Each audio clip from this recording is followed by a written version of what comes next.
Hey everyone, and welcome back to another video. In this video, I'm going to show you how to connect your SoFi Bank with Splitwise. Now, this video is going to be particularly useful for individuals. Let's say that you want to go ahead and connect your SoFi Bank to fund Splitwise.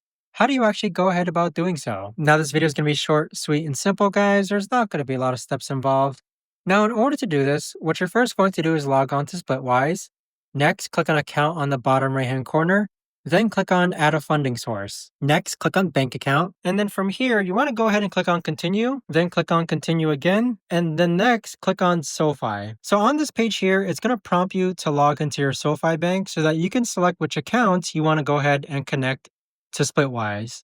But there you have it, guys. That right there is the best and easiest way that I know of to actually go ahead and connect your SoFi Bank with Splitwise. If you guys know of a better or easier way to actually do this, let me know in the comments down below.